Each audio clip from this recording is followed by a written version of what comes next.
நாம் வெளியூரில் செல்லும்போது இந்த சாலை ஓரங்களில் உள்ள ஹோட்டல் எல்லாம் சாப்பிட்ருப்போம். அதில் வந்து அந்த ஹோட்டலில் செய்யக்கூடிய தக்காளி கார சட்னி எப்படி செய்யுதுன்னு பார்க்கலாம். அவங்க எப்படி தருவாங்கன்னா, உங்களுக்கு சூடாட்டு இட்லியும் வச்சு தேங்காய் சட்னியும் இந்த கார சட்னியும் வச்சு தருவாங்க. சூப்பராக இருக்கும்.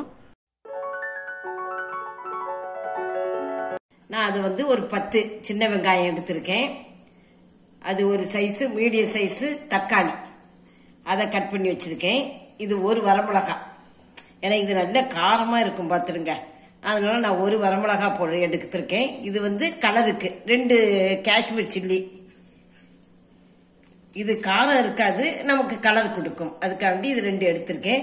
ஒரு சின்ன சைஸ் புளி, இங்க பாருங்க எவ்வளவு சின்ன சைஸ் புளி. இது ஒரு 5-6 பல்லு தேங்காய் சின்ன துண்டாட்டு வச்சிருக்கேன். ஒரு 5-6 பல்லு 5-6 துண்டு இருக்கும். இதை நம்ம இது எல்லாத்தையுமே உப்பு போட்டு பச்சையா அரைச்சிக்க வேண்டியதுதான்.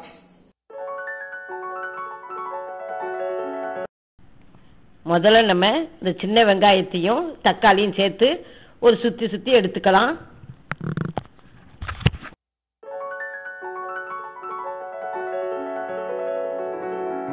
எடுத்தது இப்ப இந்த தேங்காய் போட்டுக்கலாம்.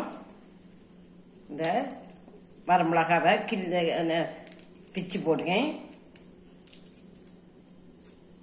அதே மாதிரி காஷ்மீர் சில்லி சில்லி மிளகா,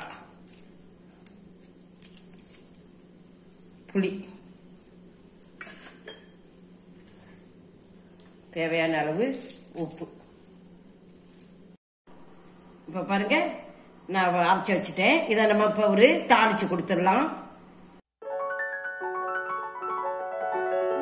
இப்ப எண்ணெய் காஞ்சிருச்சு. கடுகு உளுந்த பருப்பு, கடுகு நல்லா பொரிய ஆரம்பிச்சிருச்சு. கருவேப்பிலை போட்டு நம்ம இந்த சட்னியில விட்டுடலாம்.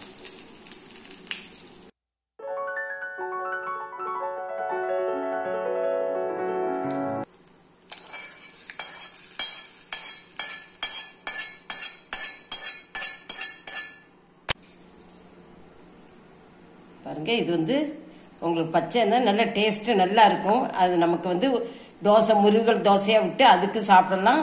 இல்லாட்டனா உங்களுக்கு நல்ல சுட சுட இட்லி வச்சு நல்லெண்ணெய் விட்டு சாப்பிட்டா சூப்பரா இருக்கும். நீங்க இதை செய்து பாருங்க.